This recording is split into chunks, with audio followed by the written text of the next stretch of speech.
Olá, estamos começando mais um balanço e perspectivas, trazendo para vocês a análise do que foi o ano de 2020, também o que deve ser o ano de 2021 em diversos setores no qual a gente atua. Hoje vamos falar de leite, falando com o presidente da Associação dos Criadores de Gado Holandês do Rio Grande do Sul, a Gadolando, Marcos Tang. Presidente, prazer tê-lo conosco aqui nesse espaço. É um prazer falar contigo, Nestor, e dirigir-me aos produtores de leite, em especial aos criadores de gado holandês.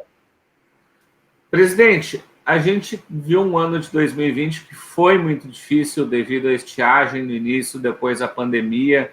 Obviamente, o preço do leite ele teve uma certa recuperação, mas a Gadolando sempre alertando o produtor em relação a investimentos. Que avaliação a gente pode fazer desse ano que passou? Bem, Nestor, tivemos a oportunidade de falar em alguns momentos, e sem dúvida, o que podemos pontuar nesse ano? A pandemia, mundo todo, a estiagem, loco-regional, severíssima, né? E o leite, começando com muita dificuldade na nossa remuneração o ano, tendo aí, do meio do ano para o segundo semestre, uma reação que nos ajudou um pouco a pagar contas, e agora mostrando uma estabilidade, com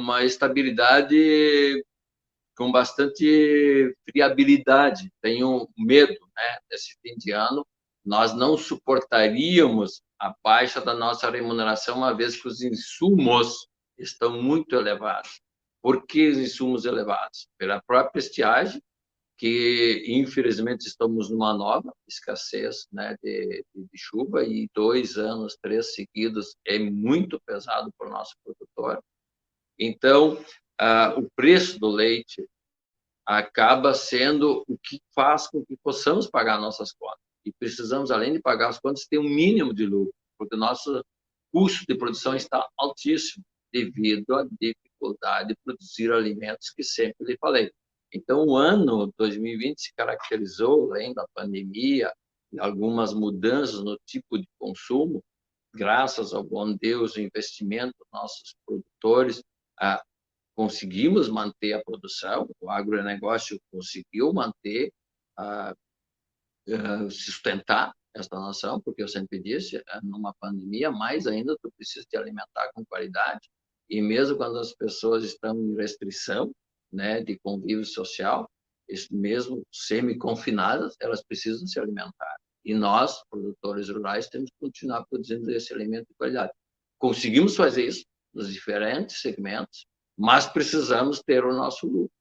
Então, Nestor, resumindo assim, para nós o que pesou demais foi a estiagem, com medo dessa nova.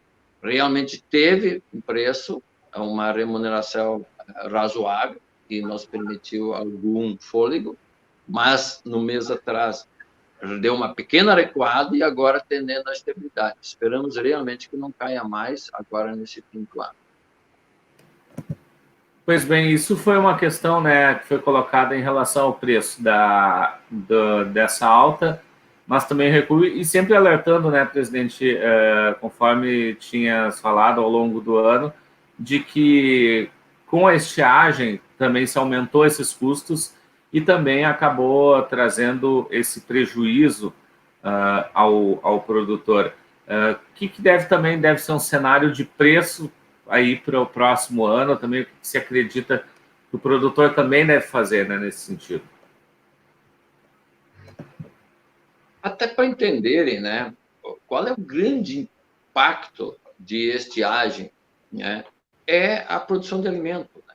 Até quem não cria gado, eu acho que consegue nos entender qual é o nosso choro. A estiagem não permite que tenhamos o silo lá cheio de silagem de milho para fornecer para nossas vacas. E quando o produtor mesmo consegue produzir seus insumos, quanto mais ele conseguir produzir, e aí entram vários fatores, além de estiagem, entra também ter terras, né? A maioria dos nossos produtores não tem grandes áreas, né, para plantar. Então, assim, tu tem que ter terras, tu tem que cultivá-las e ajudando as condições climáticas climáticos que você consegue armazenar alimento. Que tipo de alimento o produtor armazena? Geralmente silagem de milho, feno, pré-secado. Quanto mais ele tiver isso em casa, mais ele consegue produzir um leite com custo menor e, portanto, mais capacidade de ter algum lucro para pagar as suas contas e, quem sabe, ter alguma folga. O que está muito difícil nos últimos anos para o produtor de leite. Por isso, tantos e tantos abandonaram a atividade. A remuneração. Sempre tive a oportunidade de falar contigo, né, História, que tu entendes bem, que a remuneração, o lado mais fácil de ver, que não precisa entender muito o setor, é quanto eu ganho pelo litro que eu entrego para a indústria. E aí vem a minha briga, né? Eu acho que a gente não devia entregar, a gente devia vender.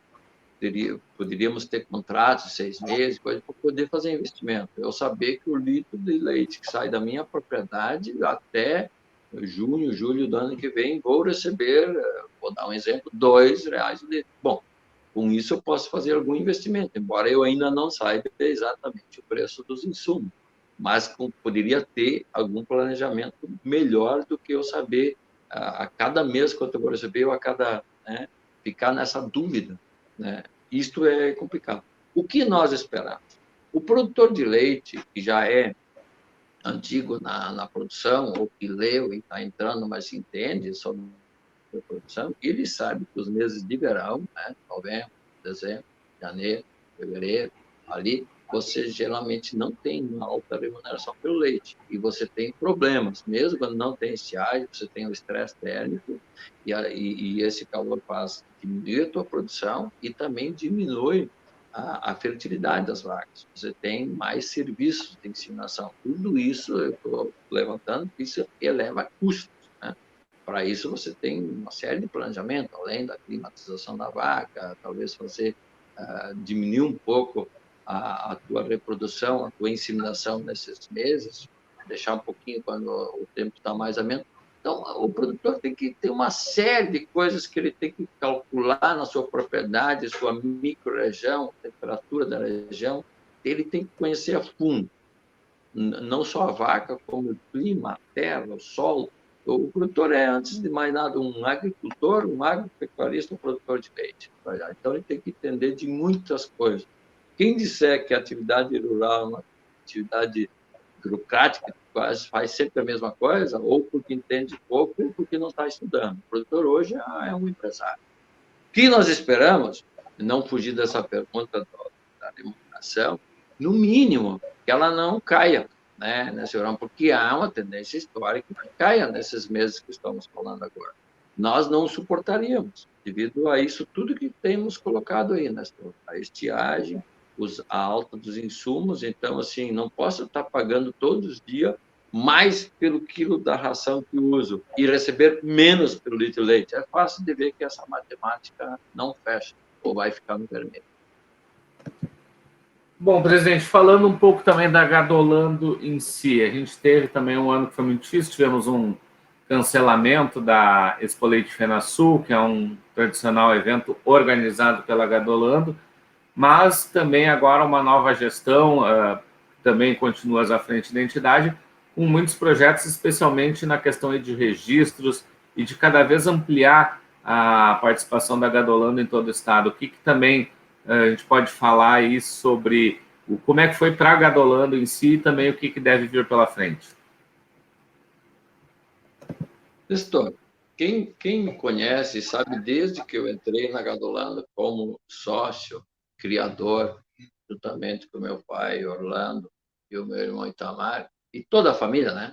A minha mãe Iracema, minha esposa a Rose e as filhas a Gabi e a Gi. Eu sempre, a primeira cargo que eu tive na Gadolando, na gestão do Mário, do Neneto, foi como conselheiro fiscal. E aí eu sempre me preocupei com contas. E hoje eles me dão a honra de estar como presidente. E aí a pergunta que eu fazia, e já te respondendo, então, pelo cancelamento das feiras, se não tivéssemos feira nenhuma, por um evento sanitário, sempre pensando que talvez o evento sanitário fosse com os animais, foi com as pessoas, a pandemia, o Covid-19. A Gadolando se sustenta Então, Márcia, pessoal do Gadolanda, contabilidade, João Marcos olhar, dizer, é difícil, porque o próprio evento, pela venda de espaços e coisas, não que a gente vise grandes lucros nos eventos, mas eles ajudam a gente a pagar contas. Como estão falando, o produtor, a Gadolanda também tem que ser administrado sem pagar contas. Não visa lucro nenhum, a direção não é remunerada, deixe isso bem claro, né? Mas ela tem que se sustentar, ela tem funcionários, ela tem que ter um corpo técnico que eu gostaria de incorporar, ter mais. Então, nós temos que sustentar. Então, eu sempre colocava essa pergunta. Bem, eu tive esta resposta esse ano, né? Porque não pudemos ter evento. Tivemos a Expo Interdigital totalmente diferente, mas mostramos que dá para fazer, mas não é o tipo de evento que queremos fazer. Então, o que isso nos mostrou? Mostrou a essência. A essência da Gadolando não é fazer feira. A essência de um animal registrado, aquela terneira que o Nestor, que o João, que o Pedro, o Paulo registram, não é para vir para feira. E eu nunca trabalhei neste sentido, mas é também para vir para feira. É uma condição sine qua non para vires. Né? E eu sempre falo, nós temos que ter sócios, registros e trabalho técnico grande a campo, a ponto de nós nos sustentarmos com isso. Se não podemos fazer feira, pena, mas ok. Então, conseguimos passar esse ano, né? Mas temos que crescer muito nesse sentido e temos espaço, tem campo para isso. Por que eu falo tem espaço, tem campo? O Rio Grande do Sul ele tem muitas vacas e um percentual baixo de registrados, diferentemente do Canadá, da Europa, dos Estados Unidos, onde a maioria do gado produtivo é registrado, que é até uma questão cultural, porque o criador vai nos perguntar, tá, mas por que eu tenho que comprar essa ideia do registro, que eu ganho com isso? E tem países em que culturalmente, se tu é médico, tu faz parte da sociedade médica do Rio Grande do Sul, Brasil. Se tu é jornalista, tu faz parte. Cara. Pô, se tu cria gado holandês, tu faz parte da Gado Holanda, da Associação dos Criadores de Gado Holandês do Rio Grande do Sul, que, por sua vez, é ligada à Associação Brasileira, que é ligada diretamente ao Ministério. Mas esse trabalho é um trabalho que tem que ser fomentado da porteira para dentro. Uso bastante essa expressão. Você tem que chegar no produtor, né? Você tem que estar presente, você tem que conseguir conquistá-lo. E, para isso, tem que fazer o corpo a corpo, que é dificultado numa pandemia, embora com álcool gel, máscara, tudo que tu possa fazê-lo. Mas é esse trabalho técnico que tem que ser feito. E esse trabalho técnico que nós temos que incrementar. Porque a Gadolando é, por si só, uma entidade técnica, porque ela é tudo que se refere à vaca holandesa para o Rio Grande do Sul. Quanto leite ela produz, com que qualidade, com quanto tempo você insemina, o melhoramento né, do gado, tudo isso. Então, nascimento, registro, depois lactação, quando ela parir, classificação morfológica, depois que ela pariu, é boa, é ruim, tudo isso baseado para tu produzir uma vaca, produza bastante, mas que tenha longevidade, e você não precisa descartá-la. E aí nós temos que trabalhar junto, porque tendo dados, podemos melhorar. Eu sempre digo, tu só melhoras o que tu conhece. Então, a Gadolando é uma entidade técnica, que também tem finalidade de feiras e tal, pode promover feiras e até deve, mas não é o objetivo principal. O objetivo principal, nós temos muito gado holandês de boa qualidade. E se o produtor assim entender, quiser trazer ela para uma feira, ok, vai mostrar uma baita vaca numa feira. Eu sempre digo, a atividade leiteira, Nestor, ela é demasiadamente trabalhosa para você ordenhar vacas feias. Vacas feias morfologicamente, vacas mancas, com pernas ruins, com ubres baixos. Então, mesmo quem não gosta de feira, é um prazer ordenhar aquelas vacas que sobem na ordenha com aqueles ubres bem conformados, pernas bem conformadas, caminhando bem, esbelto. né? Quem gosta do animal não precisa gostar de feira. É prazeroso ordenhar vacas boas, com classificação morfológica alta, 85 pontos ou mais. Bom, presidente, eu quero agradecer a disponibilidade e, além disso, também agradecer todo o carinho e confiança da Gadolando, da sua diretoria, de toda a sua equipe com a gente ao longo desse 2020 também 2021. Estamos aí para que a gente possa cada vez mais ajudar também a Gadolando nesse trabalho de cada vez mais crescer no seu campo de atuação, seu campo técnico e também em todo o Rio Grande do Sul. Nestor, prazer. É muito bom contar contigo, com a equipe. É muito importante esse trabalho. Como eu digo, o produtor não pode se distanciar do consumidor. Nós, hoje, com os meios de comunicação, estamos cada vez mais próximos e um entendendo a dificuldade do outro. Por isso é muito importante essa união. E cada um de nós, criador, técnico ou jornalista, cada um de nós que gosta da vaca holandesa deve ser um cônsul da Gadolando, para que tenhamos mais sócios e mais registros. Obrigado. Perfeito, obrigado ao presidente da Gadolando, Marcos Tang, pela participação conosco aqui nesse Balanço e Perspectivas, que volta em um outro momento com mais um Balanço e Perspectivas para vocês. Até mais!